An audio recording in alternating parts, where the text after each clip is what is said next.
Don't forget to follow us on social media for beautiful food and inspiration.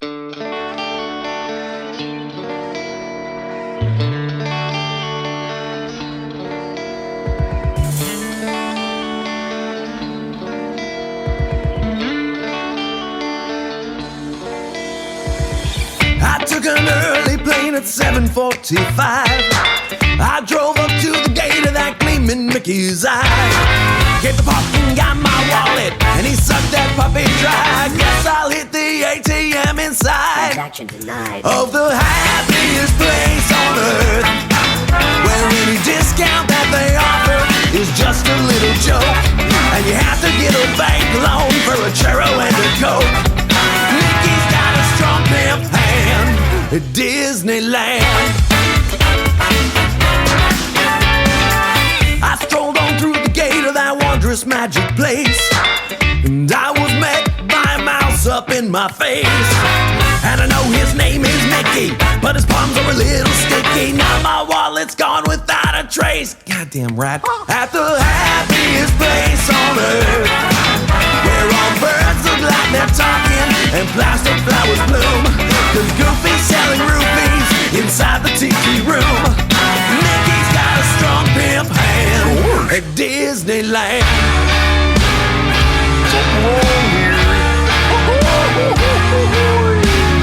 All I wanted was a t-shirt. Why, oh why does my butt hurt? Minnie Mouse is a big flirt. Just put the money on the dresser, and if you can't pay your way in, beware of Mickey's hitman. There's 7 of the little kin. Don't be grumpy, bashful, sleepy, sneezy, doc, and trigger happy. I stepped onto a boat to hear the children sing. It's a small world, it's such a sweet refrain. Then I saw something that had me quite confused. A bunch of them were making tennis shoes. Just do it! At the happiest place on earth, until you lose all of your money playing cards with Donald Duck. And for just a little honey, Winnie the Pooh will get you a good time. Mickey's got a strong pimp hand at Disneyland. Mickey's got a strong pimp hand at Disneyland. Don't end up in a shallow grave by Murder's little dwarf at Disneyland.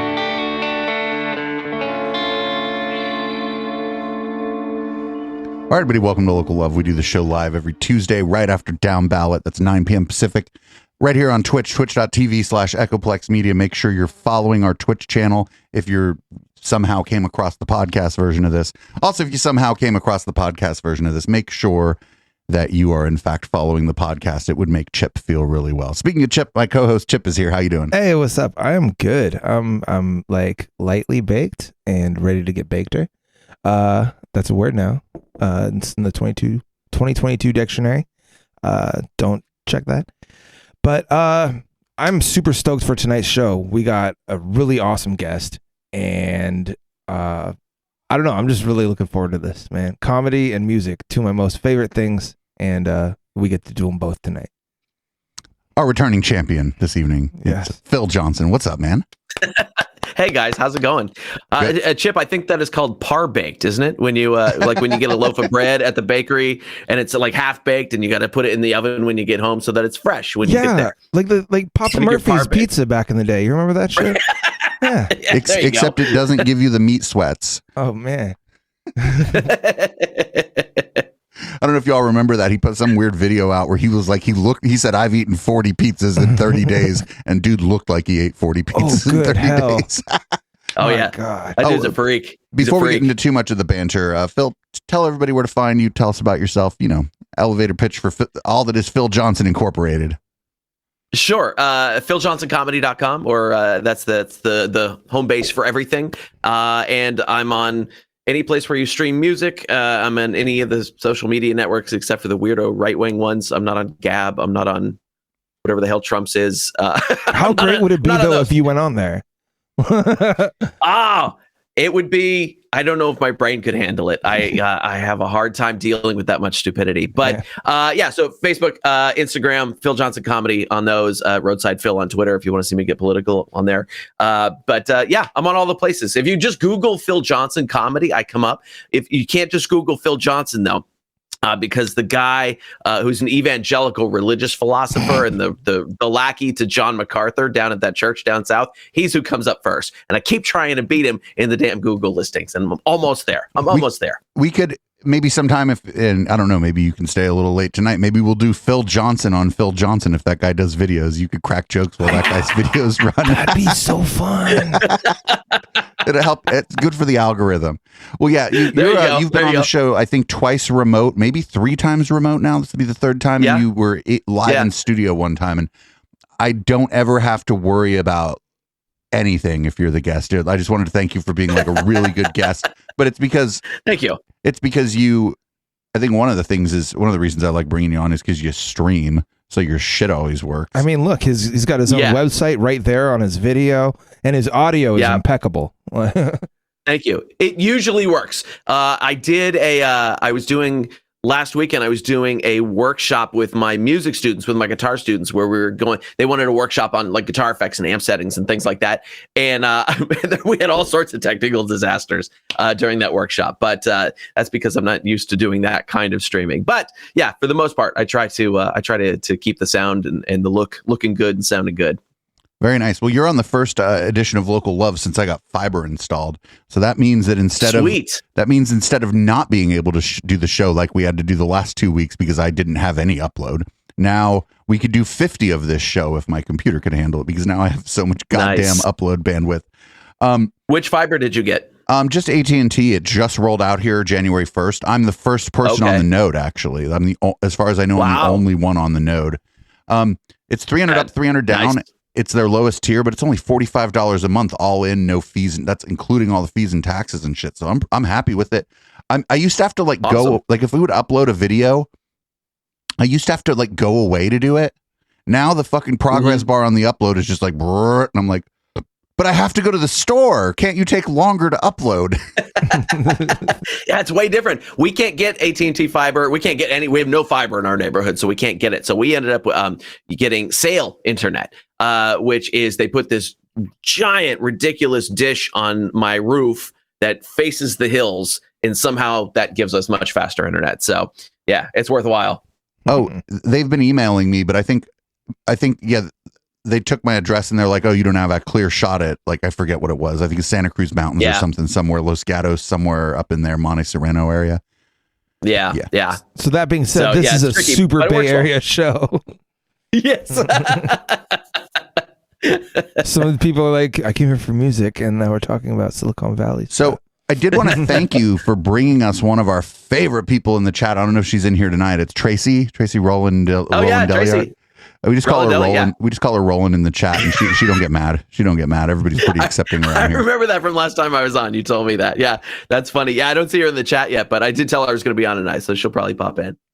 It's too early. She's like one of the late night Twitch people around here. But it's super cool when that happens. Like when we meet somebody from one thing and then they kind of stick around for everything else. It's super great. For sure.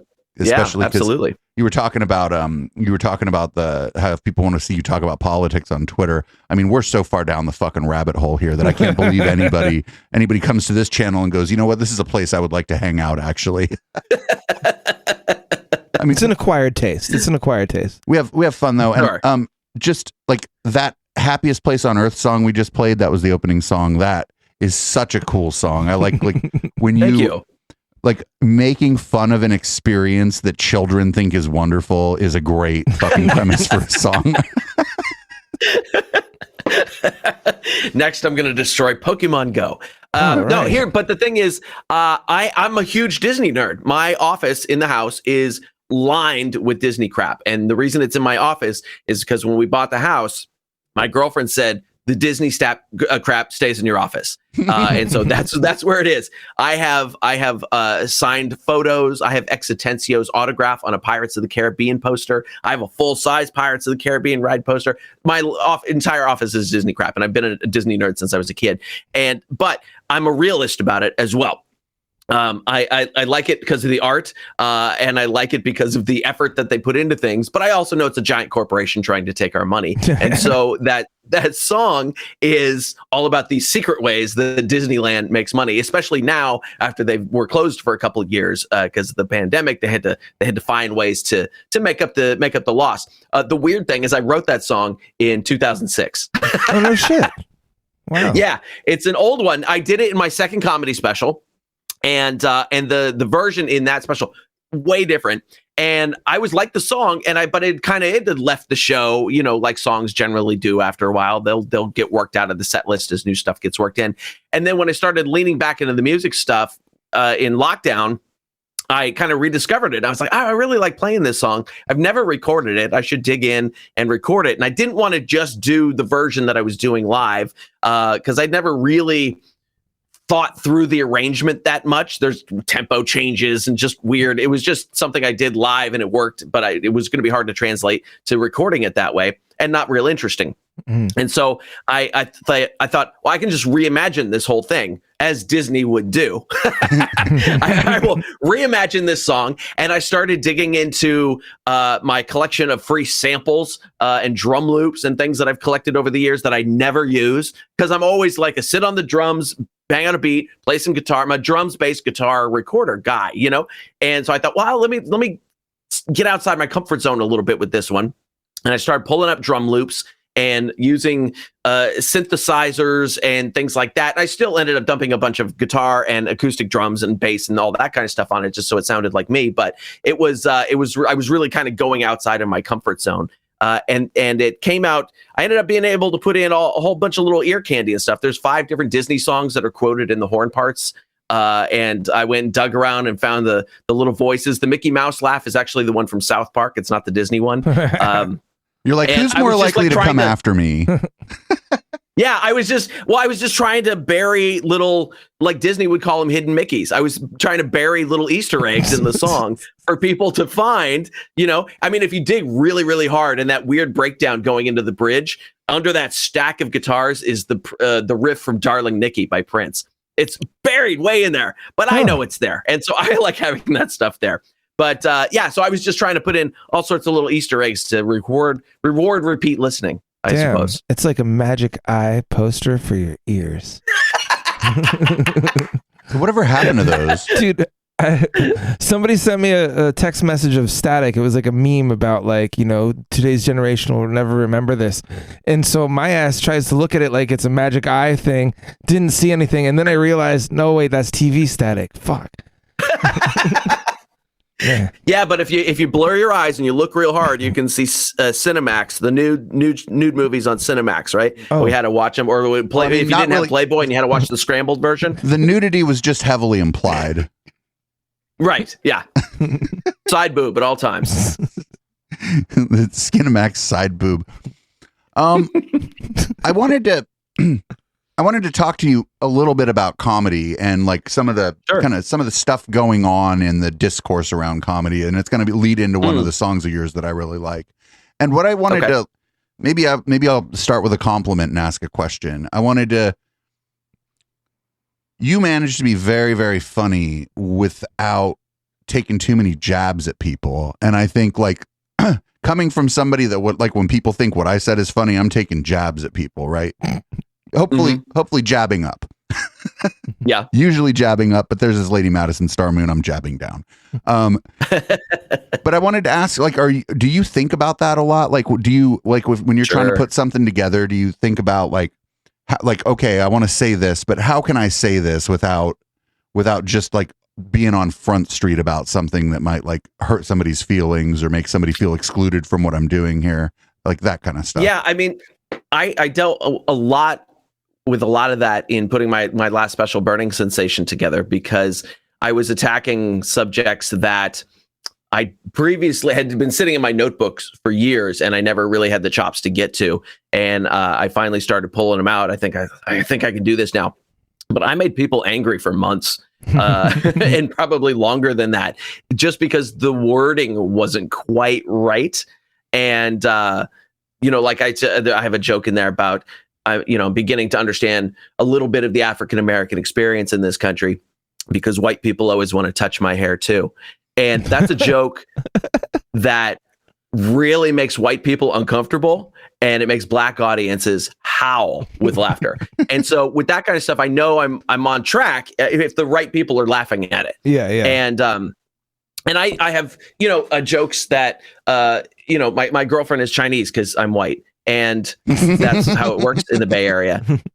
And so, I talk about her in my show, and I talk about the experience of being in an interracial relationship and how we make fun of each other in racially insensitive ways, because that's what interracial couples do. But it's a joke, like I can't even remember. Oh, like she texted me one day. She was driving to work, and she said, she texted me and said, "Man, I hate Asian drivers." I said, "Why'd you cut someone off?" And then anytime that I point up, she goes, "Oh God, you're not going to dance, are you?" And so, I mean, those are the, we play with each other like that, and they're just jokes. And that's the way that interracial couples interact with one another. And it's those kind of jokes that people who've never been in an interracial relationship find very uncomfortable. But I can always tell the ones who have been, because they're laughing, Or and if so your I'm always close looking friends are interracial, or if maybe if someone's a mixed race person themselves and they caught that kind of banter, or an 80s version of it or whatever when they were coming up. Just real quick. Certainly. Thanks, exactly. Thanks, Lisa. What is that? Lisa Scraps 38. Thanks for following the chat. You got the second best cat gif. It's the cat on the Roomba and the shark. You know the one. That's the second best cat gif.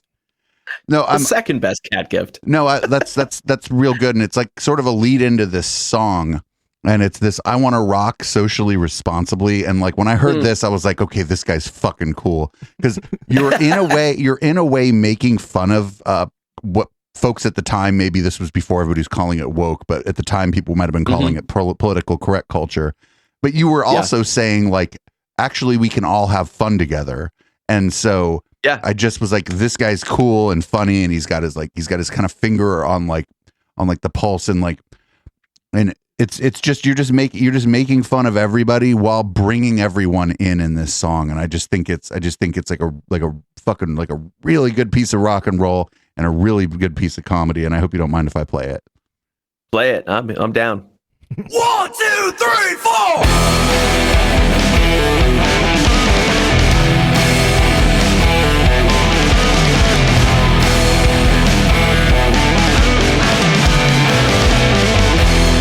Daughters, we're coming for them. I'm gonna have some consensual sex. If they don't wanna, we're gonna respect that. Cause I'm a good male feminist. Well, it's Saturday night, I'm feeling alright. I'm in my best gratitude, I'm blessed. And tonight we're gonna rock until an appropriate hour, and then get 8 hours of rest. 8 hours of rest. But that means being inclusive of people and the cultures without appropriating them. I wanna rock. But that means being conducive to a balanced life of work and play and avoiding all blues. And I wanna rock.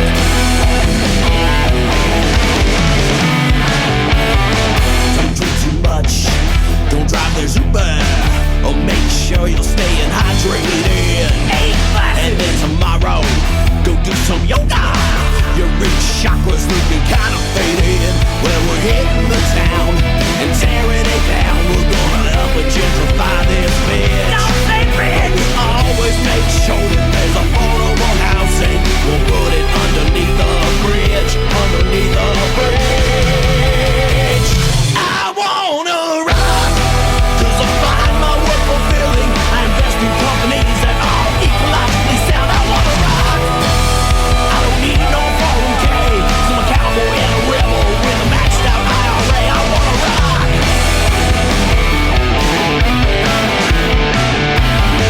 I wanna rock. Do you wanna rock? If you don't wanna rock, then that's okay. This is a judgment-free zone, and everybody to each their own. But I wanna rock. If you don't wanna rock, our difference is just to be embraced. I don't see color, I don't see race. Not even sure you've got a face. Not even sure you've got a face. I wanna rock. Cause you're you and you got spunk. You'll never hear me use a slur, not even when I'm drunk. I wanna rock. With respect for your religion, whether Jesus or Muhammad or a goat with 16 heads, I wanna rock. And I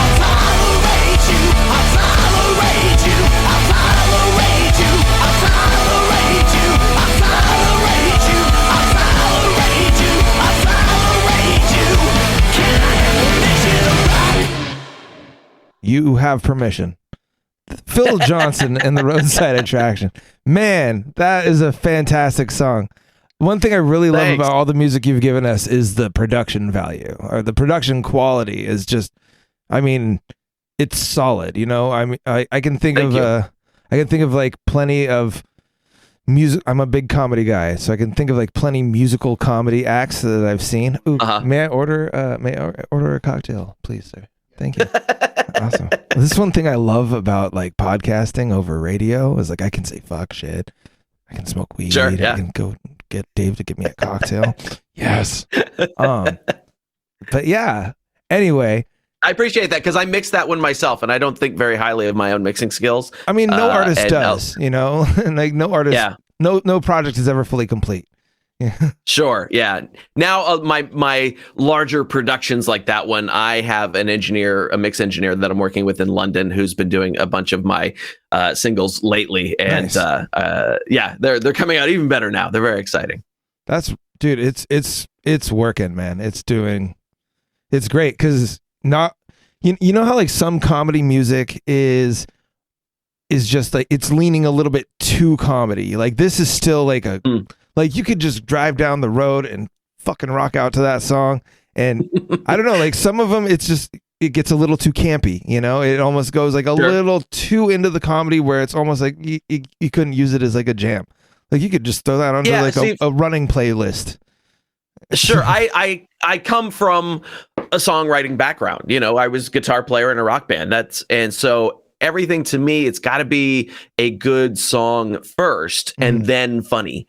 And sometimes that's hard to translate to the stage. Like that song I've been using as a closer for the last couple of years, and it works really well just because it's super energetic and you know, screaming "I'll tolerate you" 80 billion times at the end. And then some of the other songs are really hard to pull off on stage. I have one called Uprising of 1244 that I can't do it on stage. I haven't figured out how to do it on stage, and I don't know if we get enough laughs to make the time of rehearsing it to put on stage worthwhile. So some of the stuff, it doesn't always hit the stage, and I'm kind of getting comfortable with that idea of I can just put out a song and not have to force it into a comedy club structure. And that's kind of opened things up for me a little bit, and also reminded me that I still need to write things for comedy clubs. So when you are performing live, which I'm going to get into the live performance thing a whole lot more in a minute, but are you usually with a band too? Like, do you got a band there backing you up, or do you got your kind of like preloaded tracks and you just neither? If I'm doing a headlining show at a comedy club, it's 45 minutes of stand up and about 15 minutes of music. Okay. And it's just me and an acoustic guitar when I get to the music. Okay. And I leave the guitars on stage with me the whole time. So the audience is just waiting for me to pick it up by the time I get to it. And they're just like, I mean, it's on stage the whole night. They're watching the MC. No, it's not his guitar. They're watching the feature. No, it's not their guitar. It's got to be the headliner's guitar. Oh, he's still talking. He's just talking to us. And eventually I pick up the guitar and use it as a show closer, which I learned from Rodney Carrington. Nice. Because when I first was starting, I was jumping in and out of songs, doing some stand-up, do a song, do some stand-up, do a song. And it was distracting, taking the guitar off and putting it on and back and forth. And then when I listened to some Rodney albums, I realized I was like, oh, he's just saving all the music for the end. And it takes the energy up another level just as they're getting tired of listening to stand up. Yeah. Then you take the energy up another level by throwing 4 or 5 songs at him at the end of the show. And that worked so much better. So that's the way I structure the show now. Right on, man. That's awesome. Man, I like that. It's especially now because people have just shorter attention spans. So, you know, you can almost, do you ever see that one audience member though, that's almost like getting frustrated that you haven't touched your guitar yet? I've had people yell out, when are you doing the guitar? And I go, oh, you'll just have to wait and find out. But even, so total short attention spans. I put out an album last year, 8 or 9 months ago. It's 33 songs, and you can listen to the whole album in just under 18 minutes. And they're all super short. It's called the Itty Bitty Ditty Committee. And they're all just like super short, 30-second songs. I'm doing another album of them that'll be out later this year called Vignettes of Questionable Taste. I like that. But they're really fun. Yeah, and that's where, it's almost market testing the premises of the songs, because if I feel like there's something in there that has more story to it, then I develop that into a longer song. Which I don't know if you got Sweatpants in there. I think I sent you that one, but Sweatpants started as one of the 30-second songs and got developed into something else. So did Puggle Named Fred and a couple others. Oh, nice. Well, then what better intro for Sweatpants than that? Right on. We're going to rock Sweatpants. We'll be back. We got Phil Johnson. That's philjohnsonComedy.com. I should have wore sweatpants tonight. Fucking, I'm wearing I'm wearing pants that are made of yoga pants material, but they had to market them as podcast pants because men are insecure about their masculinity. We'll be right back. Podcast pants. Oh my God.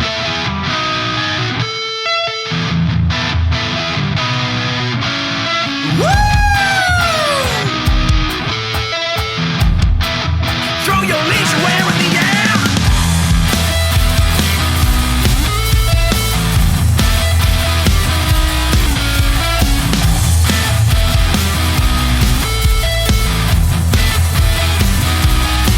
She wore 6-inch stiletto heels and a tight-ass miniskirt.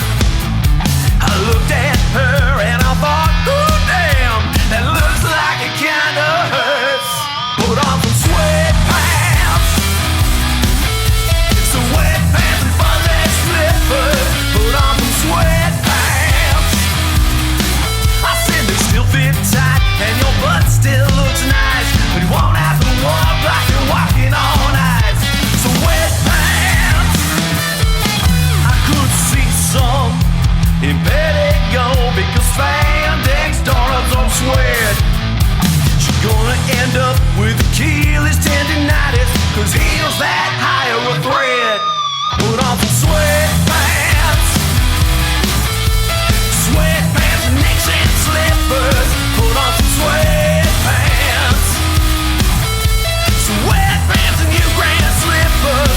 Put on some sweatpants.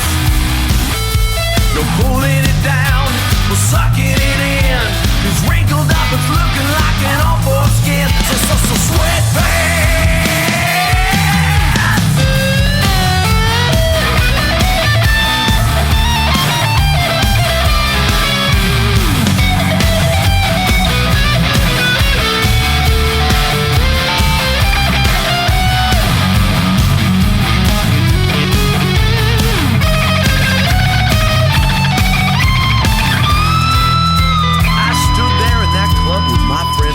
Moberly, and I said, hey Earl. He said, what? I said, hey Earl, you see that pretty lady over there with the high heels and the mini skirt? He said, indeed I do. I said, Earl, do you see how she has to keep pulling that skirt down so her charms don't fall out and cause the internet to fall about in hysterics? He said, indeed I do. I said, you know, Earl, you know what that's doing to her feet and her lower back? He said, indeed I do. I said, Earl, I think I should go tell her about it, maybe. He said, indeed you should. So I sashayed on over to this chiropractor's dream, and I said, baby. She said, what?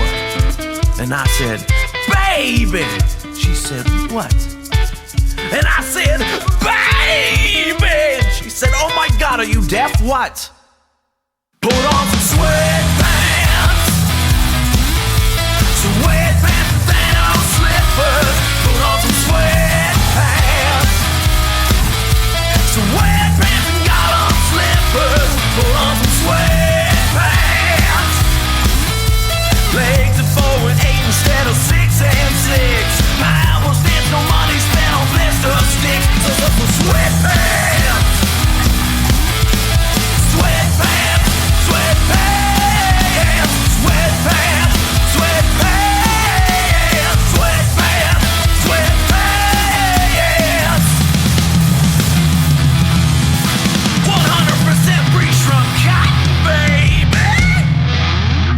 Fuck yeah, that song hella rocks. Dude. I'm glad we decided And to play that. that is me 100% ripping off Van Halen on all fronts. I couldn't tell. I couldn't tell at all. Man. Well, when I was writing and arranging it, when I was doing the recording of it, Eddie had just passed away, and I was like, oh, what if I kind of had like a David Lee Roth character in my head for the singer on that one. And I thought, well, what if I just made this like a Lost Van Halen track? And so I went in. Mission accomplished. And I listened to all the early stuff again. I listened to how Alex was playing his good drum parts and all. And I just went deep and just tried to make a Lost Van Halen track. Man. So I wanted to tell you like don't really tell people that you play drums, because there's like 5 drummers in all of San Jose, and if you tell people you play drums all the time, you're gonna end up in 7 bands. Yeah, all they would have to do is hear me play the drums and realize that I should not be in any band playing the drums. Hey man, I am a shit drummer. You could be in a punk band. That's true. Play a disco beat. I don't have that much energy. I don't have that much energy to be in a punk band. Think of the cardio, though. Sir, I'm the same age as you, sir. How much energy do you think I have? I could be in a punk band if it was like is there such thing as lo-fi punk? If there was like lo-fi chill out punk, maybe I could do that. I could if I could get isolated vocals to punk songs, I could make that happen. That's when I love getting baked and just making like lo-fi remixes all night. It's great. Fun time. I used to produce electronic music, but I was just really bad at it, so it was all like lo-fi remixes. There you go. That's the it doesn't sound good. Oh, it's lo-fi. No, or my friend Devaney used to say that like if people's electronic music sucked, they just said it was experimental. Yeah, right, this is just like kind of an experimental project I'm working on. It's kind of undefined right now. No, she was talking to this guy at this party. I felt bad for him. She was like, this isn't really my thing. He's like, oh, it's experimental. She's like, it's got a 4 on the floor beat with snares on the 2nd and 4th thing and a hi-hat between the drums. She's like, that's not experimental, that's disco. Yeah, it's a fucking beat. Man. So Phil, like to go back into the pandemic, because I mean, we all saw a whole lot of different things. I've seen outdoor shows, Zoom shows. On January 6th, we watched someone steal a door from the Capitol. Yes, we've seen some shit. We've seen some shit during the pandemic. We've seen some shit, yes. I mean, how did you fare? How did you survive? Like overall, would you say? And I did a ton of Zoom shows. I did a few of the outdoor shows. I'm not a big fan of outdoor shows in general, and I had done them before. But standing in the middle of a park talking to people 30 feet away didn't seem like comedy to me. Right. That's actually what a crazy person would have done before the pandemic. Exactly. Yeah. That's what it felt like the few times I did it. I did a show. My very first live show back was on top of a parking garage in Santa Cruz, playing for people in their cars, and they would honk the horn instead of laugh. And it was fucking miserable. Oh my God. Oh my God. It was horrendous. And the only reason I did it is because I was playing the next night. I had to do a headline show, and I needed to warm up before trying to go out and do 45 minutes. I'm like thinking, and so I did this parking garage. Like I'm a DJ, and I'm like thinking of like playing music, and then all of a sudden everybody's horns go off, and I'm like, wait a minute, I'm not playing. I'm playing disco house. There's no horns in this. Oh, those are everybody's cars. That's why it's out of key. What are you talking about? This isn't that rave shit from like 2002 where every song had that Hoover in it. No, I can't imagine like whose bright idea was it? You're like, let's completely terrify and distract the performer by everyone honking their horn when something's funny. Yeah, and it was just everybody just trying to do what they could. And some comics preferred the outdoor shows. They hated doing Zoom shows. I didn't mind the Zoom shows once I got used to them. I've done VR shows, which is even weirder because now everybody's just looking at this weird cartoon of me, and I'm looking at cartoons of them, and it still has the delay, the latency delay like you have on Zoom, where you drop a punchline and then you have about 3/4 of a second to reconsider every choice you've made in life, and then the laugh shows up. So have you ever been on one of those where somebody's connection was so bad they were laughing like 4 seconds like into your next joke? Oh yeah, totally. You can't talk over them because they can't hear you if they're laughing because of the echo cancellation. So you tell one joke and like everybody laughs and is like, oh, reset your router, and then there's a whole discussion in the thing about why this person's on such a delay. You're like, thanks, I'll be here all week. Yeah, it's very strange. But I mean, you kind of get used to it. We just did and do what we had to do, you know. I'm still not out doing a ton of live shows, mostly because half of the ones I booked have gotten canceled because everybody's still dealing with stuff. I'm playing a show Saturday in Salinas, and it's it's the first time in weeks I'm going to be up in front of a live audience. And I don't think I've got anything. I had one show booked in February that got canceled because the place went out of business and it just opened 2 weeks ago. So that's fantastic. And then I'm going up to Oregon, Washington. Yeah, could be. It was an ultra lounge, so Okay, yeah, no, that was definitely money laundering then. An ultra very lounge. possible. Yeah. And I'm going on the road up to Oregon and Washington in March, and I already had 2 dates drop out of that one that I'm trying to fill in now. So yeah, it's just I'm kind of like, well, I'm just not going to book a whole bunch of stuff because half of it's being canceled. I might as well just work on other things that I have to do, and then when things calm down, I'll start booking stuff again. Also, part of it is that I hate hustling for gigs, and I'm really trying to talk myself into doing it. That's like one of the things I never liked either, and one of the things is like for what I do when I perform. I obviously don't go talk about people who believe in chemtrails when I go play a gig. I'm a DJ, and not living in San Francisco does mean there's a bit. But how great would that be? Especially if you were like a wedding DJ, you'd be like, "Here's the first dance for the bride and groom, chemtrails." Ladies and gentlemen, put on your aluminum foil hats, and get loud for the bride and groom. But not living like for what we're doing, like bands have a rough enough go as it is here in San Jose, but like DJ who is like Chip knows, and Chip is more willing maybe to play mainstream music than I am. I'm a whore. I'll do anything. So I do kind of have to hustle for gigs if I want them, just because I'm not like plugged into the San Francisco scene like I was when I lived there. Back when they installed the fucking metro or something. No, I'm just kidding. But and it does suck hustling for gigs, but like the when you get to the other side of that, you know what I'm saying? Sure. Like no matter if you moved and you had to like get used to a new city, or like now, because there's a pandemic, like when you get to the other side of that and people start contacting you because you did a good job, it kind of makes it worth it, even though you do feel it. It's almost like you feel like you're panhandling or some shit when you're hustling for gigs. Oh yeah.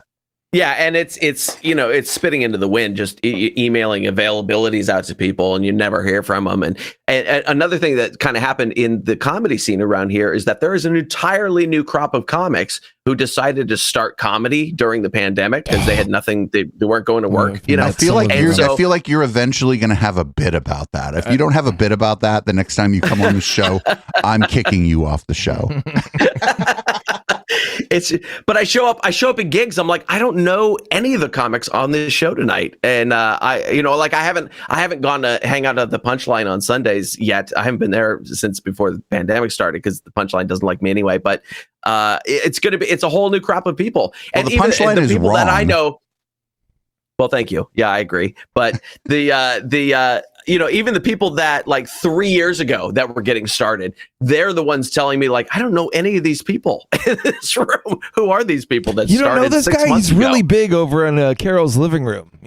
Huge. Yeah, I know. Yeah, there must be cases where you've been like kind of pleasantly surprised by some of the newcomers, though. Yeah, some of the new. Oh, certainly. Yeah, I've run across people. I did a gig in Pleasanton, in the alley next to a beer bar.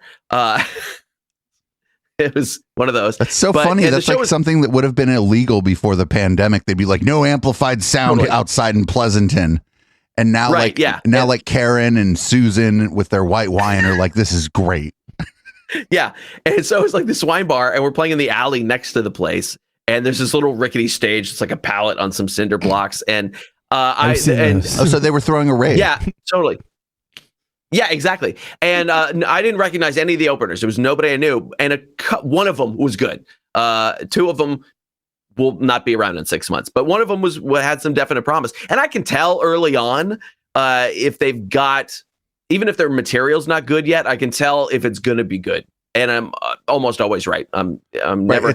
My dad goes to enough of shows with me; he can too. It's going to be about like rolling with the punches and like kind of accepting the response you get from the crowd. And to some extent, if your jokes aren't landing, like being able to adapt in real time to make the fact that your jokes aren't landing part of your fucking joke.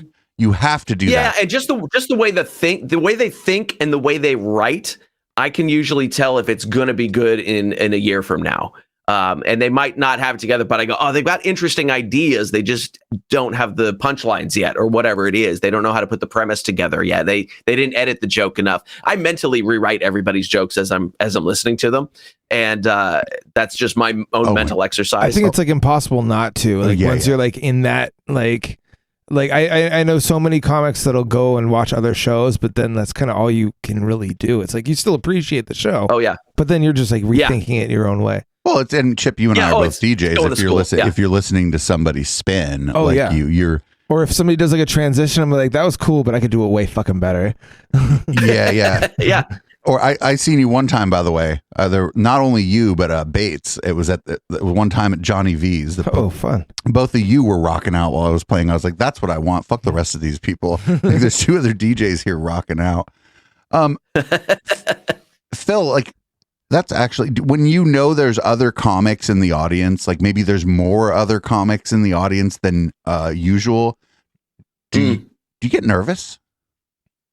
No, I don't think I get nervous. I just know that that's not the audience and they're probably not going to laugh. Comics laugh at, I would say doing comedy, it becomes like having a porn addiction where eventually the only thing that gets you off is the really bizarre, sick and twisted stuff.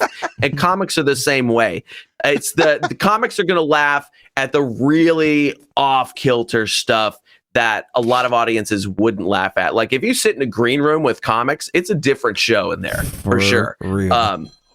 Yeah, and a comedy. Hold on, we have a phone call. You're hold on, Phil. You're just gonna have to wait. Chip has a phone call. No. I totally forgot to. Fuck! I can't believe I forgot to turn my phone on silent. Shit. Remember, I used to get so annoyed by that shit. Now I'm just like, oh, this is a really funny thing to do, actually, because nobody's phone ever rings during the show. I'm like, hold on. Actually, can we turn off your camera? Chip has to. Everybody, just wait. Chip has a phone call. Hi, we're calling about your student loan balance, and we would like to. When will you be served? It was a call about my car's warranty. You know, even though I got it on Craigslist, yeah, exactly. It's fucking crazy. How'd they find me? You're like, oh, you're from Craigslist. I didn't know Craigslist warranted cars. Thanks for calling. It actually has an oil leak. Would you like to fix it? Right. Yeah. Sometimes I want to be I want to be just like a robocaller. I just want to have like a robocalling machine, but like just like robocall people with like random bullshit, like something because you usually want to just hang up. When you do answer it, you almost think you recognize the number, and then you see it, and you're just like, ah, fuck, like I got tricked again, you know. But I just want to have like a robocalling machine, and it'll say something random that will make you not want to hang up. It's not going to be selling you anything. It's just going to be something random, and it will either be a delightful part of somebody's day, or it'll piss them off even more. They'll hang up and, hey, who was that? I don't know, but it was interesting. I just got the weirdest fucking that'll be robocall. their response. Yeah. If you had like a system that randomly robocalled and just piped in whatever was coming out of eplex.xyz, it'd be one of our shows, or like like just the random, like the music, like the 24-hour music stream or whatever. People might be like, this is actually pretty good. I just wish it was in high fidelity, and then they'd hang up. And then what would have happened is we lost a potential listener because of the phone system, and it's like 8 kilobit a second or whatever. Fucking, it's. Have you ever tried to tell jokes on a conference call? Like, was there ever anything like that? Oh, like just an audio conference call? Oh my God, that would be horrendous. I did some corporate shows on Zoom, which was interesting, and went as well as any corporate gig does. It was everything you don't like about doing a corporate show and everything you don't like about doing a Zoom show in one show. All in one show. Yeah, exactly. And I didn't even like charge them enough. In real life, if you do the corporate show, sometimes the fucking buffet is pretty on point. But right. On the Zoom call, they don't even Uber Eats you a sandwich or anything.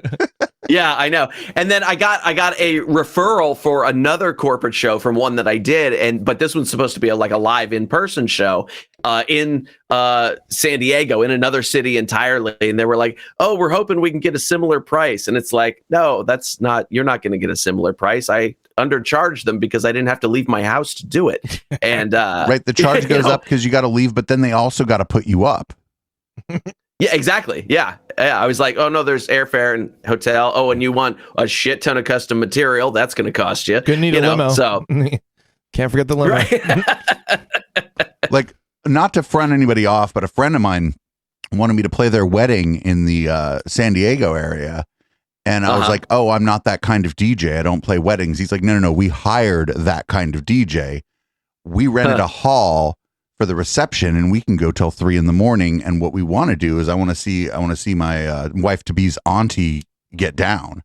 And I'm like, okay, that's actually sounds very cool. And then they didn't understand that if I was going down to San Diego, like there were other things that I was giving up. I had to like be put up somewhere, and that they were reaching out to me specifically because they wanted me to do what I do. So I was going to charge for that. They were like, oh, he was like, oh, I'll give you like $150 and you can stay at my parents' place. And I'm like, no, this is just not going to work. I was like, think of the exposure, Dave. Think of the exposure. I was like, you know that one, Phil. He's like, oh, exposure doesn't pay the bills. He's like, what am I looking at? I'm like, hey, you're my friend. I'll discount my time, but you got to put me in like an Airbnb or a hotel nearby. Sure. Like, and my time is like $500 plus. Like you either got to fly me down or you got to come pick me up and smoke me out on the way down. And he like just didn't. And I was like, how much you paying the other DJ? He's like $1,200. And I was like, well, see, like exactly. I was like, well, you're my friend, and now I feel like you're like not valuing my time. I feel like you're you trying just asked me to spend the night at your mom's house, bro. Fuck you. Well, no, I mean that would have been fine. Actually, he'd have been like, hey, I'll give you $1,000 and you can spend that on accommodation if you want. Or his parents have a nice house. It wouldn't have been a problem. But like the whole thing was just bad. And like when people aren't used to dealing with that stuff and they want you to go out of town, they have no idea. Like not only are you like spending money on a hotel or accommodations, you got to buy food, you got to do all this stuff. And you really want that stuff coming out of their fucking pocket. Right. Yeah. Yeah. And what a lot of times with the corporate gigs, they want some custom material, or the privates of birthday party or something like that. They want some custom material. Can you write some jokes about our company? Yeah, exactly. We'll tell you the inside story. It's like, that's fine. I can write you some she custom really material. likes creamer in her coffee. Yeah, it's totally like that. And I always tell them, look, it takes 1 to 2 years to write an hour of comedy, and I'm gonna give you 5 to 10 minutes of custom stuff, but it's gonna take some time to write it. I need to be paid for that time. If you want it to be good, I said I can't go out and road test this stuff about your company in a club. It's not going to work. Especially so I have Zoom. to make sure. Yeah, I have to make sure that I'm putting extra effort into the writing to make sure that it's good for when I have this one time when I'm going to tell this joke at your company. Right. And it's not like it's a well-known company like Facebook where you're like, oh, wait a minute, you're going to let me roast your company? Right. I have had that. Like I did a gig for Costco a couple years back. I had a gig where the whole audience was Neuralink employees a few months ago. That was kind of fun. And sometimes it's like with the Neuralink one, I didn't even know that was going to be the case. It was a regular gig, and it just happened that they bought out the whole show. So I riffed some jokes at the beginning, and sometimes you can do that and get away with it, especially if it's like insidery kind of stuff and you've got a good take on it. But a lot of times, they're just like you were talking about, Cheryl likes creamer in her coffee, and it's like, well, great, now I got to figure out how to make that funny. Exactly. You're like, a lot of people have kind of an inside joke around the office. You're like, oh, that's Cheryl's really unique in that she has creamer she puts a lot of creamer in her coffee, you say. So what you're describing is a latte. That's not a joke. It's like yeah. But I've seen comics who just do crowd work for their corporate gigs. I was doing an event, and they hired 2 comics, and I did my bits, I did my songs, it went okay, and then the guy after me just went up and did crowd work for 40 minutes and destroyed. And I'm like, cool, I'm not a crowd work comic, so that's not for me either. I can do bits of it, but there's no way I can sustain a whole show on it. It's just not my skill set. That's like, it's maybe one of the things that I also like. I'm gonna pull a Juan Maserati here and be like, one of the things that's hella talented about you. I've heard you say a couple times on here about different kinds of comedy. You're like, oh no, that's not why I'm funny. That's not how I do. That's not like what I'm good at. And yeah, that's a very professional thing to say on my Twitch channel, and we're all very disappointed. What the fuck are you doing being professional here, man? What the hell? Well, I mean, every comic kind of has to find their voice and what works for them. And they always, every comic hears, oh, it takes 10 years to find your voice. Christopher Titus told me that years and years ago. It takes 10 years to find your voice. I don't think that guy ever found his voice. Titus? I love Titus. Really? I love Titus had a TV show and everything. Oh shit! Man. I just got fucking outvoted. I'm voted off the island. Retraction. We'll do retractions later. Do I have to turn off my camera and my mic now, or like, what's up? Did I get cancel cultured? No, I dig Titus a lot. He's a great guy. He's given me some good advice over the years. No, he does seem like he seems like a nice guy. I'll give you that. He's from like Newark, California, if I'm not mistaken. Is that right? He is. Yep.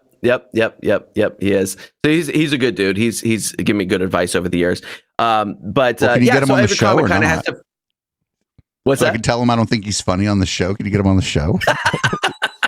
You're like, hey, this guy was talking shit about you on his crappy podcast. Do you want to go on it? He's used to people talking shit about him. His Twitter feed is unbelievable. I might change. I'm going to go follow him on Twitter. Right? Is he throwing bombs on Twitter? Oh, dude, he does nothing but fight with Trump supporters on Twitter. I don't know where he finds time to write, but he is. Those people are probably his material. It probably helps. His last couple shows, yeah. But every comic kind of finds their voice, about what they are good at and what they're not good at. And I think most comics go through a crowd work phase of I'm going up with no material tonight, man. I'm just going to do crowd work, and I just don't like doing crowd work that much because I come at comedy like a songwriter. Here's the thing I've composed for you, and now I'm going to let you hear it. So my bits are the same way.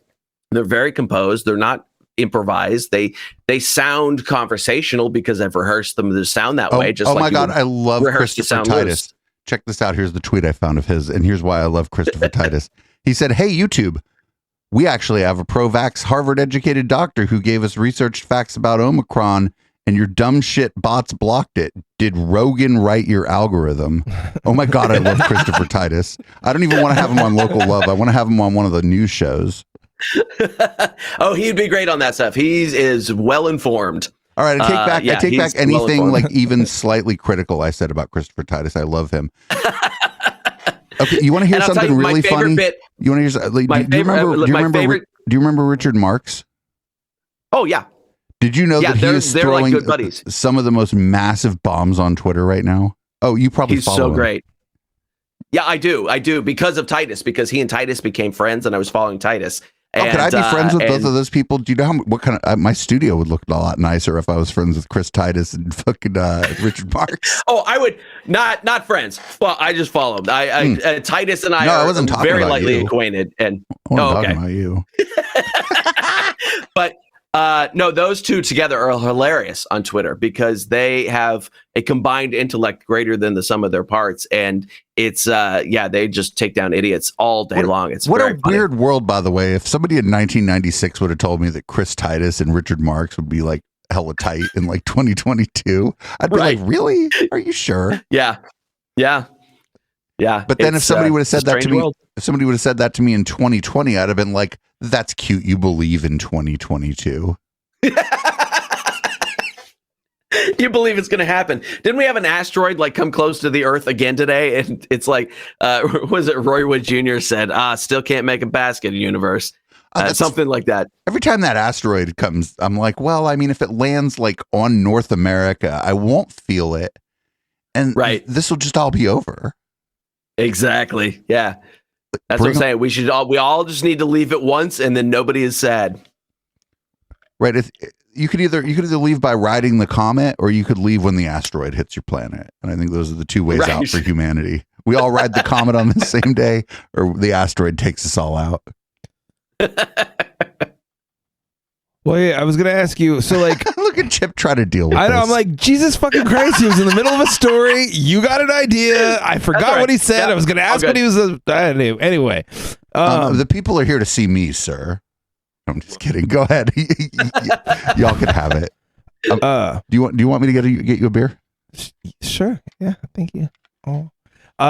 Look, I'm going to make up for like ruining the show by getting Chip a beer. Everything's fine. He just derailed me. It's all good. So okay, since I forgot what we were talking about earlier. So like as far as like when you're kind of just having downtime or whatever, I mean, I know that like a lot of comics, they either like, you know, intently follow a lot of other people's stuff, or they won't watch anything because they don't want it to like affect their material. Like where do you kind of stand on all that? I watch everybody's stuff because I want to know what's being talked about. Yeah. So that I'm not coming up with the same ideas, because that's an easy danger to get into if you're not paying attention to what everybody else is doing. That's true. The ones that the comics that go, I don't watch anybody. I often will watch their set and go, all right, I've heard a lot of those premises before from other people. Yeah. And if it's something like really blatant, I'll say, hey, you know, I've heard that premise 1,000 times. You might want to do something different there. But I don't usually, unless they ask, you know. But I want to know what's being talked about so that I can avoid all that as much as possible and talk about other stuff that nobody else is talking about, you know, because I don't think that I am that creative that I can come up with a different take and a different punchline when 20 other people have done the same premise before me. I see. It's possible, and there's a few times where I come up on a different take, but I would rather go for some virgin ground and find a subject that nobody's talking about and make it personal to what I'm doing and what I'm living through, and work from that. Because the more personal I can make it, the less possible it is that somebody else is going to be doing the same bit. You know, and I do have jokes that are real set up punchline kind of jokes that, you know, somebody else could easily do. But the more personal you can make it, the less likely somebody else is talking about the same thing. So I try and do that. And it just seems to give me a little bit easier time finding the humor in things that hasn't been done 1,000 times, because like comics that do current events material, I don't know how they do it. Every premise and every punchline is shot by 5 o'clock in the afternoon. Yeah, I feel attacked though. I'm not a comic. We try to do funny content about current events, I guess. Yeah, no, which is great. I admire anybody that can pull it off, because every punchline is done to death by 5 p.m. on Twitter, because you've got the entire world as the writing room all at once, and it makes it very difficult to come up with a different angle. You know, the writers for the late night shows, not Fallon, but the other shows that are good, those writer rooms. I have friends in radio are amazing. I have friends in like radio whose like bits have been stolen by like Corden and Fallon and stuff like that. You know, like I feel like, I mean, maybe not like them directly, but their fucking writer's room, you know, and yeah, I mean, and I know plenty of folks in the industry that they'll just listen to like news radio all day, and then they just write, you know, like they write, they just make fun of the news radio. Wait a minute. Yeah, for sure. Excuse me. And a lot of times it's not even. You were all here because I built a system, and I feel like I feel like my entire mission and the entire project here is being undermined. But go on. Not at all. No, you know, I rarely think that it's actual joke theft. Mm-hmm. I think it's just parallel thinking a lot of the time. Oh, absolutely. Because like I have a bit on my last special, and there's a comic in San Francisco who has a very similar bit. And I had been doing mine for a couple of years before his came up. And I saw him do it one night, and I said, hey, just so you know, I've got a bit that's on the same premise. We're real close on it. I've been doing it for a couple of years, but don't sweat it. I know you didn't steal it. And he's like, okay, that's cool. And I said, we just won't do it on the same show, you know? And that's it's a like bit reasonable, right? That's actually reasonable. Exactly, yeah. Right. It's like with DJs being like, hey, like, you know, if you know these songs are going to be in this guy's set, then you probably don't do them if you're like opening. Or what kind of DJ are you if somebody else is gonna like play? Like, I'm sorry, I'll go play a breaks party. Nah, if anybody plays the same tracks I played, they'll be playing them after me because I'll show up at the very beginning. my crates be deep. You know, really, this is an super old school version of that same story. My dad, when he was in the Army, played in a folk duo, and they would get called last minute to open for somebody, and they didn't even know always who they were opening for. It was just, hey, you guys, we need a musical act to open for this band that's coming to the base. And And so they were doing like a lot of folk covers of the Everly Brothers and Mamas and Papas and, whoever, Gordon Lightfoot. And so they get the call to do this opening gig, and they have no idea who they're even opening for. And they go up and they happen to do a whole bunch of Mamas and Papas songs. And then it's the headliner was the Mamas and Papas. Yeah. And they had already done like half their set. And they were like, oh, sorry. I just thought of like that would, I thought of something. I've like played, like there's a thing on Twitch. They call it a raid train. And there's like DJ raid train. And I've played one where like people from the labels that I spin like from have played on. And I just wonder, I don't think any of them played after me, but that would like really suck if like some guy like spent like, 6 months on a fucking banger of a dance tune. And then I close my set out with it right before he goes on. He's like, fuck, dude, I produced that. Like, I'm up next, yo. Like, what the hell's your problem? Yeah, that's one of my favorite dad stories is when that happened. But then what happened is the Mamas and Papas came out and played one of my dad's songs. So that was pretty cool. Okay, cool. You know what? Like I feel like everybody was just in it to have a good time in that scenario. Exactly. At least as the story's been told. Yep. He said everybody was cool. Wait, what year was it and where was it? Oh gosh, it would have been probably 65 or 66, I think. Oh, damn. Somewhere along those lines. Because I know my dad got out of the army just before Vietnam. Where do you think it was, or do you know where it was? Oh, where? It was in Alaska. Wait, yeah, what? He was. Thought like San Francisco, but like no, he was in Fairbanks, Alaska. Yeah. Everybody was just like really glad they weren't a popsicle. Of course, you're going to have a good time at the show.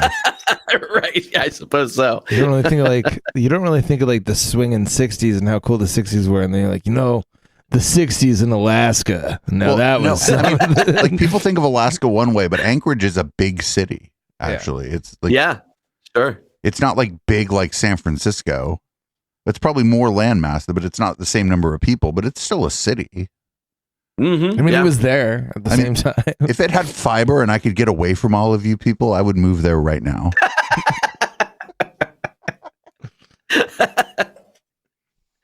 That's the main criteria. Do you have fiber internet? Or like something approximating it, yeah. Because like, I don't know. It's nice being able to connect the internet properly. Actually, that's like one of the things that cities, a big advantage of cities. Yeah. My dad loved Alaska. I haven't been yet, but he loved Alaska. He would love to go back. Let's go to Alaska. You could tell jokes and I can DJ. It would be like a buddy comedy. Yeah, there are a couple. We don't even hardly clubs really know each other, but by the end it would be a buddy comedy. We'd have to become friends. That's how every buddy comedy starts, Well, I mean, comedians travel with other comedians that we've just met for weeks at a time regularly. Especially when I was doing a lot of road featuring, it would be, okay, I'd pick up this comic who I've never met before, and we're going to spend the week in the car together, and hopefully he's cool. I just picked up a comedian. He's a hitchhiker. He better be funny. Well, do you on gigs that you headline, like, do you have people that sometimes like you bring with you, or if you're like in a certain location or a club that you've already played, then you're like, hey, make sure that this guy's on the lineup too, or something like that. Like, do you have like, do you have kind of like a network like that? Yeah, if I have the opportunity, I like to bring a feature, both because I want to hook my friends up with some good spots, but also because I want to make sure the person opening for me is actually funny. Yeah. And like sometimes that's not always the case. Yeah, especially if I'm traveling with that person, I want to make sure that they're a cool hang too. So like in the Bay Area, I'll get Chad Opitz to open for me if he's available. If I'm in Chicago, I get Anthony Bonazzo to open for me, although Anthony's a headliner now. So, they sort of, just like I aged out of that, that spot, my openers do as well. So I'm always kind of on the lookout for people that are good openers. But I'm not one of those comics that wants the act before me to bomb so I look good, because that is, I just got to clean up their mess. Then I want somebody that's going to leave the room on a high note. And people had a negative experience at a show that you were the headliner of. That's never good. Never good. Yeah, never good. But there are comics like that who they want their openers to be okay but not great, so that they shine a little bit more. And I want a feature act in front of me that's going to make me work. That's a silly way to climb the hill of laughter. It is. It definitely is. Because then you got to do all the work to get everybody to the top of that hill of laughter. Yeah. Well, you know what taught me that one night? I was playing a show. This was so long ago. I was playing a pizza place in Berkeley, and Wait a minute. Wait. What was the name of the pizza place in Berkeley? I think I've probably. Oh, I couldn't even tell you. Was it? I couldn't even tell you. That's just the most Berkeley story ever, though. Like, that's the most Berkeley way to start a story. But it was I was at a pizza place in Berkeley. But it wasn't like a Chuck E. Cheese. There was like a place that they had where there was like a stage and shit. Yeah. Well, of course it was. Yeah, in Berkeley, yeah. And they had like a little side room. It was a corner building. I can't. It's not there anymore. Yeah. I can't remember the name of it. Yeah, I know what place you're talking about. It was like it was like a college hangout too. Like when people weren't playing there. I know what place. Totally. Or I'm just making all this up and people assume things about Berkeley. Everybody, you can figure it out yourself. I know what place you're I talking too about. have eaten pizza in Berkeley. When I lived there, it was called Alex's. It's the same place. Alex's had like shitty punk bands like in the basement until the cops came. Yeah, I know what place you're talking about. Yeah, it might have been something like that. So they were doing comedy there, and I was supposed to headline the show. Which on a show like that, it's not headlining. It's closing. It's putting the show out of its misery for the evening. And that's a great way to think about being the last DJ. You're like, I'm putting your party out of its misery. Exactly. Yeah, for sure. And so I was supposed to close the show, and Johnny Steele came in. I don't know if you've seen Johnny Steele. Johnny is he on Twitter? He might be. Yeah, he probably is. Johnny Steele was good buddies with Robin Williams. He came from the 80s, Holy City Zoo scene, all that kind of stuff. He's really, really funny. He mostly works corporate gigs now, but he rolled in and he's like, oh, can I get a spot? I got to work on a TV set. And he went up, didn't do the TV set, riffed with the crowd for 15 minutes and destroyed. And I was like, oh no, I have to follow this. But he left the room on such a great energy that I had a better set than I would have had he not been there. And I was like, oh, it's like, that's how it works. That's why I always want a good opener. It's priming the fucking pump. Yeah. Like so that's why I always want a good opener. It's so much easier to keep a group of people up than to bring people up. I guess there's there's some ego shit about being able to bring people up. Mm-hmm. But it's so much easier to like maintain it because you're not working as hard and you're like coasting. Yep, I'd much rather have them there already and ready to go and in a good mood and So after having Johnny Steele open for me, I that's when I learned. I was go ahead and kill in front of me because it's great. And the openers that sometimes the venue will set up for me that I don't know, and they're usually oftentimes they're really good. They're okay. Some of them, I had one guy I was doing a week at a casino with, and he was one of these dudes that was like, "Oh man, I just watch those conspiracy videos just for fun. Well, they do make a few good points." And I was like, "We can't talk anymore." There's a way that could be funny, actually, and that might be if I was to do stand up, I might go that route. I might go that route because it would be like one stand-up routine that my friend dared me to do. Ladies and gentlemen, give it up for Gay Dave, the chemtrail comic. All right. If somebody was giving us money, I would have you do a morning zoo show. I'd be like, Chip, whatever personality you just put on. Good morning, ladies and gentlemen, Bay Area. Welcome to Echoplex Radio. It's Gay Dave and the Tortilla Chip. I don't know what the fuck our show would be. What would our morning show be? Do you even wake up like earlier than morning? I was up at like 8 today. Lucky bastard. Wait, what? I have to wake up at like 6:30 sometimes. The media wench was streaming by 7:30 today. Oh man. Well, she's a gangster. Shout out to the media wench. I made the mistake this morning of sleeping till 7. I've been up at 6 like every morning for the last month, and I looked at my schedule for today and I was like, I don't have any. It's like 10 right now. Isn't it past your bedtime, sir? It is. I when I got home earlier, I told my girlfriend, I said, "Don't let me fall asleep because I have to do this thing tonight." Sorry about that, Phil. Well, yeah, you know what? I'm like really glad. I'm really glad you didn't show up here and ask us. Be like, "Hey, don't let me fall asleep." I'm glad you came here ready to have some fun.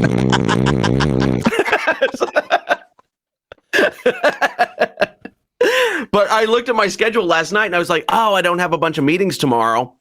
I think I can sleep till 7 instead of getting up at 6." And then I got up at 7 this morning and I looked at my to-do list and I was like, "What was I thinking? What was I thinking? I'm never going to get through all this now." So are you allowed to divulge? Like, what is your alter ego? No, yeah. What do you do for your day job, just generally? Well, I teach music. But as far as right now, I haven't had like a real job in decades. So who you need to be afraid of is the parent, the parent that wants guitar lessons at 8 a.m. You have to understand that those parents are going to do something bad one day and it's going to be on the news. Yeah. So I don't teach kids for the most part. I only have a couple. I mostly teach adults, which is way better. Kids are awful. We have people to deal with them and we treat them like shit and they're called teachers actually. Yeah, exactly. Yeah.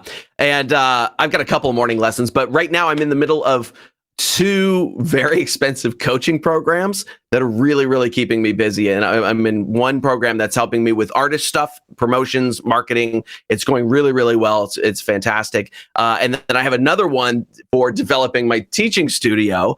And it just, the opportunities for them both came at the same time. Normally I wouldn't take on that much all at once, but I've been putting in 15, 16-hour days for months now, just trying to keep up with everything. Are you doing the coaching or are you getting coached? I'm getting coached. Yeah, getting coached. Cool. Yeah, and I've spent enough money where I'm like, I have to make this money back now. So I'm staying really, really on top of everything. But it's like, almost every day I've got some sort of coaching or training session or something like that between one of the 2 programs, and then trying to implement all the stuff and keep up with my my lessons in the afternoon and evening, and try to do some shows and write and record and all that kind of stuff. So it's been a madhouse around here for a while. I mean, now I feel really bad for like having you on the show and using you for like good content for my show. No, not at all. This is so fun and relaxing. Okay. Phil, by the way, most Tuesdays are open panel. Even if you pop in for 20 minutes, you're welcome any Tuesday. Same link. I appreciate that. Cool. You're like, I'm not going to pop into your show randomly on Tuesday. Like, nobody's even watching this right now. Just to stroke our network's ego just the littlest bit, do you remember at all like how you came across the Plex, like how you came across Local Love or anything like that? Somebody told me about it, and I can't remember exactly who it was. It might have been Johnny Corn. Oh, it was Johnny Corn. Probably Johnny Corn, yeah. It might have been Johnny Corn, but I think I might have heard about it before then. I'm not sure exactly. I can't remember. Oh, you're too kind. You're just a part of my life now. Like it's a thing, dude. Yeah. Of course I heard about it. You haven't heard about Local Love? What the fuck, bro? I'm just kidding. It's so not a thing yet. But man, I don't know. It's really cool though to have you on. What do you got coming up next? Like what you got any like live gigs? You got any like digital gigs? I kind of got more questions about these fucking virtual gigs, but we'll get into that in a minute. Oh, yeah. I forgot we were talking about those. Yeah. This Saturday, I'm playing at the XL Public House in Salinas. Okay. Doing some stand-up there. It's first time in weeks in front of a real audience. It'll be fun. And then February the 19th, I'm going to run my new stand-up show in a Zoom show to get ready to go on the road in March. Because I haven't done the full hour in a month or so I need to warm it up. And then I am doing. One of the things I've been developing is I've got a private community on Facebook now called Philogelos, and Philogelos is an ancient Greek word that means lover of laughter, and it's the name of the very first joke book to ever exist, and it has my name in it. So. Sure, if you'd like to, yeah. So it's private community on there, and I will. I'll send you guys invites. Put us in your like private community. Yes. We want to be cool. I want to be cool. I'll send you links after. Yeah, invite us. But Yeah, so every Tuesday I do a live stream. Every Tuesday afternoon I do a live stream in there for the community members. And if anybody wants to, get in on any of that stuff, if you go to roadsideattraction.com/local love, you can get a free gift by listening to a little bit of one of my songs there. Wait, what? That'll get you into We're the part of a promotion? and all that kind of stuff. Man, He's like, do it tomorrow. Do it tomorrow after 3 p.m. is it sad No, that I got excited about that? I don't know. No, that's No, great. I have it all. You Yeah, have it's it all all set up I have- already? I have the link set. Man, I that set up marketing the link coach is before we fucking jumped on here. working out, dude. Yeah, Yeah, it's even so it's it's- working out so well that it's even working out for us. Yeah, see, Bravo. there you go. There you go. Bravo, sir. So, but yeah, we're putting together all sorts of very cool, very modern-y, technical kind of stuff. It's just, there's so much happening on the back end. It's funny because it doesn't look like much from the front end sometimes. And you guys know how much stuff goes on in the background of running a business like Oh, this. And you're 100%. just like, and everybody's like, dude, aren't you doing a gig? And it's like, I'm working 16-hour days trying to create stuff for you. It'll come, And but yeah, it's been, so I've been doing a ton of work in the background, but those are the two shows. So this Saturday in Salinas, February 19th, on Zoom, I'll be running the stand-up show. Every Tuesday inside my Facebook group, at 12:30, I do an hour of ridiculous music and jibber jabber, I call it. Wonderful. It's called word salad because I go have a salad right after it's done. Oh. And I bet and Chris then in Titus March, has told somebody they were doing word salad recently. I love him now. Yeah, he's great.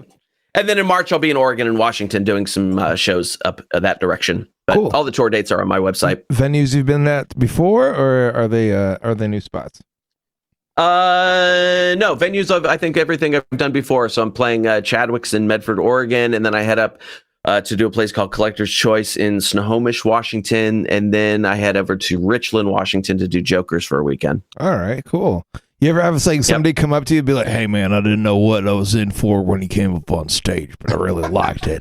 You you ever get Oh yeah, though you know what one of the sir. most interesting version of that was years ago. There was a Tommy T's in San Francisco that I was remember open Tommy for T's. less than a year. Yeah, The owner it was was open a for less than a year. douchebag. Indeed. And I don't care. You can come at me. I they don't give a called me. fuck. They called me and they were like, "Hey, are you available to headline this weekend? Our headliner canceled. Are you in town?" And I was like, "Yeah, sure." Who's the headliner who canceled? And it was Eddie Griffin. And I said, "Did you tell people that Eddie Griffin's not going to be there?" And they were like, Shrewd. "Kinda." No, not Yeah, they're like, exactly. "Kinda." Shrewd. Yeah, and I was like, "Okay, all right." So Eddie Griffin's audience shows up, and they're like, "Look, Eddie canceled." $400,000. Yeah, it was like, and Eddie's much bigger now. Now he's playing 1,000-seaters now, but this was just a comedy club weekend, and so people are coming in. They're going, "Eddie Griffin had to cancel this weekend, but we've got somebody else that you're absolutely going to love." And I had two of my friends open for me. I had a disabled Asian guy MC, and I had an African-American guy middle, but I forgot he doesn't do well with black audiences because he's from Trinidad and it doesn't quite click all the time. And so they had a rough time with him, but it was fun. And then I went out and ate shit for an hour. I ate shit for 50 minutes out of my hour. And then I always had them by the end. Every single show, I had them by the end. I had them up and dancing by the end of the show.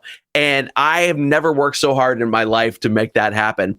Man. The middle act, he said, "I've never seen anybody do an hour of material in 30 minutes before," because my gambit is just talk, just keep talking, just keep talking, just keep talking until they laugh at something.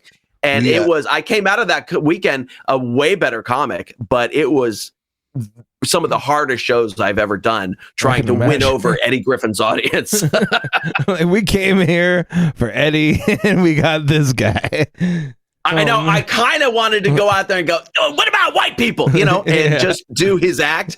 And I thought, no, they'll kill me if I do that.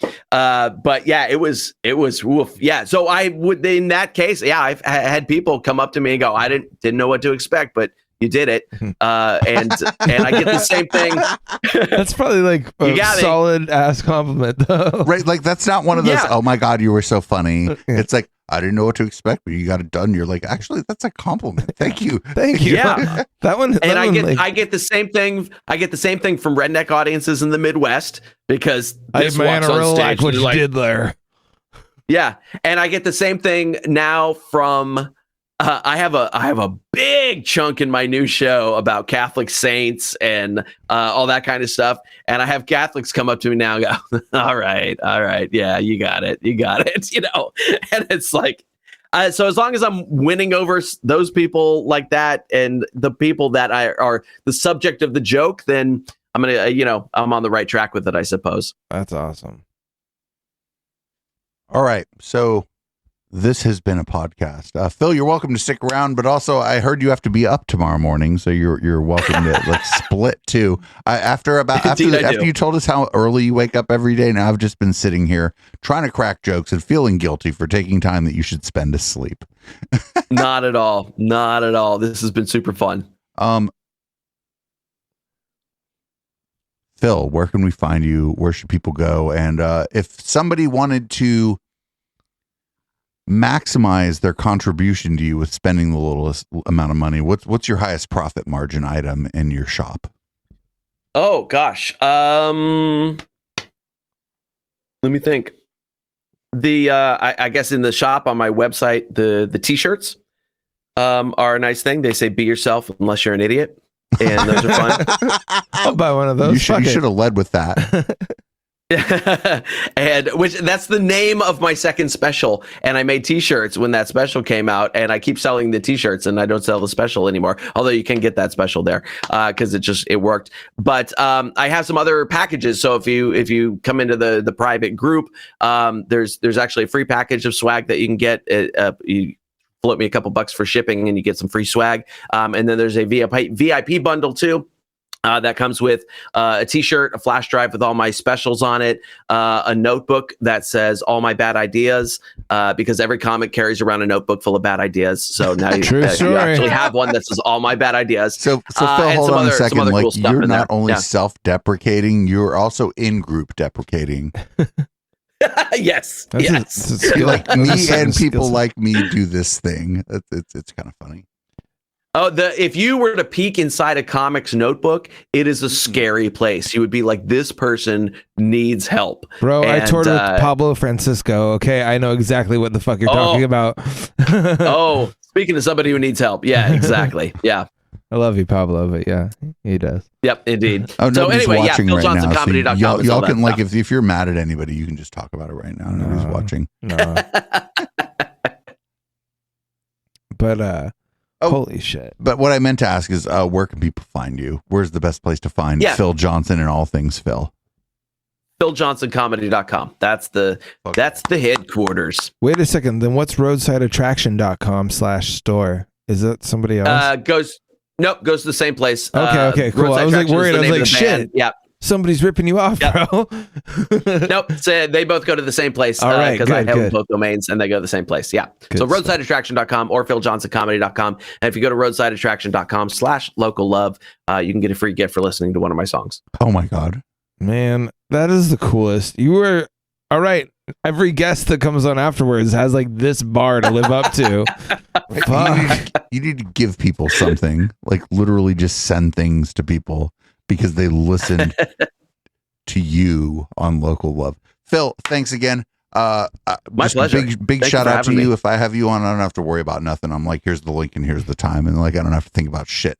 And I love that. You're the best guest. Listen for 30 seconds to unlock a free gift. Oh, dude, that's so cool.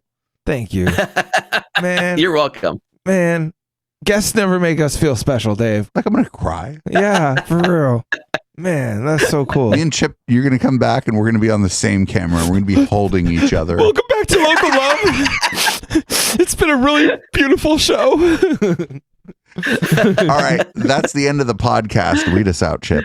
Thank you for tuning in to Local Love. You can catch us live every single Tuesday from 9 to 10 p.m. and sometimes later, Pacific Standard Time. And you can catch us via video on Twitch if you'd like, twitch.com/EchoplexMedia. Or if you just like audio and you'd like to only hear our voices, which makes a lot more sense, then you could just always go to eplex.xyz. Just think about eplex and then examine your zipper, and it'll take you to our live stream. And even when we don't have live shows, we have a 24-hour stream of all the music that has been contributed to Local Love. So if you know a musician, if you are a musician, if you're in a band, if you produce music, send it to Local Love, echoplexmedia.com/submit. All the instructions are there. And if you can't figure it out, you might be an idiot. In which case, you can buy a shirt over at Phil's website. So, but yeah, am I forgetting anything? I don't know. Best readout ever. This is Geeks Don't Care by Phil Johnson. Phil, thank you so much for joining us. Thank you, man. Thank you, guys. Always a pleasure.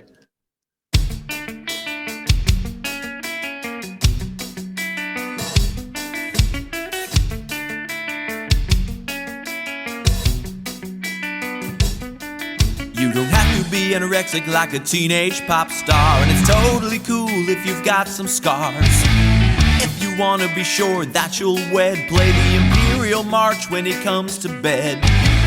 He'll be the world's most faithful suitor when he sees the tattoo of Captain Kirk on your hooters.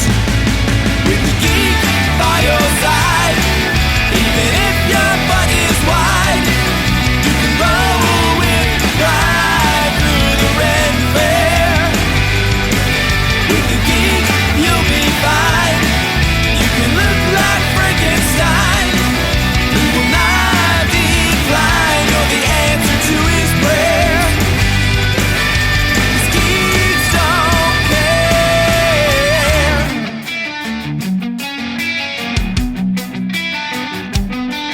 If you dress like slave girl, Princess Leia, there's a really good chance that he'll wanna lay ya in a king-size bed